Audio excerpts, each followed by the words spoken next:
They laughed when she asked for food instead of fame, but when she opened her mouth to sing, the whole theater went silent. Stay until the end. This story will make you believe in miracles. Backend Index pointing right, don't forget to subscribe for more real-life stories that touch the heart. It was one of those chilly nights in downtown Atlanta when people were looking for entertainment, not redemption. The Star Rise Talent Show was the biggest local event of the year, packed with influencers, judges, and sponsors hoping to find the next big voice. No one noticed the small, barefoot girl standing by the gate, her tattered hoodie barely covering her thin frame. Her name was Maya, 17 years old, homeless for the past 6 months. She had no ticket, no makeup, and no dream left except one, to eat. When the show's manager, Rick, saw her trying to sneak into the line, he barked, "Hey, kid, this isn't a soup kitchen. You can't just walk in here." Maya's eyes, big and tired, met his. "Sir," she whispered, clutching her stomach, "if I sing well, will you give me a plate of food?" The room around them laughed. A few contestants snickered. Rick rolled his eyes, but one judge, Lydia, a music producer known for discovering street performers, leaned forward. "Let her in," Lydia said. "Let's see what hunger sounds like." Maya stepped onto the stage barefoot. The microphone squealed as she held it, unsure of what to say. The crowd murmured impatiently. Someone shouted, "Get it over with, girl." Then she began to sing. It wasn't just a voice. It was a cry, a trembling, soulful, broken melody that sounded like pain and hope were fighting for air. Her song was Rise Again, something she had written in the shelters at night, inspired by the sound of sirens and the whispers of rain on broken windows. The audience froze. Even Rick's jaw dropped. When she finished, the silence was deafening. Then applause erupted, wild, uncontrollable, and emotional. People stood up, clapping through tears. Lydia wiped her eyes. "Who taught you to sing like that?" "No one," Maya said softly. "My mama used to hum when we were hungry." I just remembered. Backstage, producers crowded around her, cameras flashing. One of them offered her a contract right there. But Maya only asked again, "Please, can I get that plate of food now?" They brought her chicken, rice, and bread. She ate slowly, tears mixing with every bite. Lydia sat beside her, touched. "You don't belong on the streets, Maya. You belong on stage." For the first time in months, Maya smiled, a real smile. But behind the applause, something darker was coming.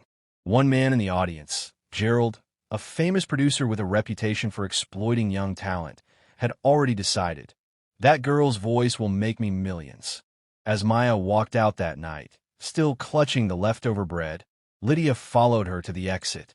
"Come back tomorrow," she said. "I'll help you get signed the right way." Maya nodded, but when she returned to the alley she called home, a shadow was waiting near the dumpsters. "Gerald." "Well, little star," he said with a grin, "you want more food? Or do you want fame?" Maya froze. The way Gerald spoke made her uneasy. His suit was sharp, but his eyes were sharper, the kind that measured people like they were investments, not humans. "I just want to sing," she said, stepping back. "Oh, you will," Gerald replied, handing her a glossy card. "I can make you rich, rich enough to never beg for food again. But you'll sign my contract, not Lydia's. She'll keep you small. I'll make you a star." Maya didn't know what to say. She was starving, exhausted, and now terrified. "Can I think about it?" "Sure," he said, smiling thinly. "But good offers don't wait." The next morning, Maya showed up early at the studio Lydia had told her about. She had washed her face at a public restroom, braided her hair neatly, and wore the same torn hoodie. When Lydia saw her, she hugged her. "You came back. Good. You made the right choice." Within days, Lydia helped Maya record her first single, the same song she sang that night, Rise Again. It went viral on social media within a week. Millions watched the barefoot girl with a voice of gold sing like her soul was on fire. Interviews poured in, donations flooded, and for the first time, Maya was sleeping in a bed, her own bed. But fame is never kind to innocence. One afternoon, a man appeared at the studio with paperwork. "Gerald, you stole my artist," he accused Lydia. "She signed a verbal deal with me." "That's not how contracts work," Lydia said firmly. "She's under my care now." Gerald smirked. We'll see. Over the next few weeks, Maya's life became chaos. News outlets twisted her story. Homeless girl manipulated by producer? Fans began doubting her. Comment sections turned cruel. Lydia tried to shield her, but the pressure grew. Maya stopped eating, stopped sleeping. She felt that same hunger again, not for food this time, but for peace. One night, she found herself standing outside the shelter where she once lived. The same women who used to share bread with her hugged her tightly. "We saw you on TV," one of them said. "Don't let them change you, baby." Maya broke down crying. That night, she wrote a new song, Feed the Soul. It wasn't about hunger or fame. It was about love, the kind that gives without asking anything back. At her next performance, Maya shocked everyone by dedicating her song not to her label, but to every homeless child who still slept under bridges.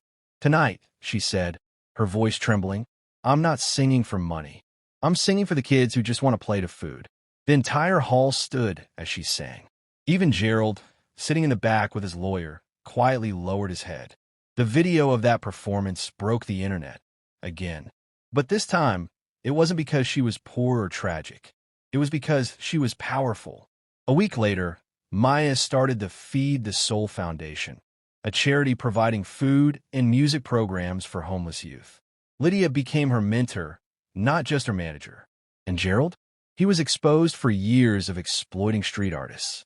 Lydia reported him, and justice was finally served. Maya's story became a reminder that talent is not born from privilege. It's born from pain and courage to rise above it. Claquete outro. Sometimes, the hungriest voices sing the loudest truth. Maya asked for food, but found purpose instead. If this story touched your heart, subscribe for more true stories that restore your faith in humanity. Sparkling Heart. Now tell me, would you have let her sing that night, or walked away like everyone else?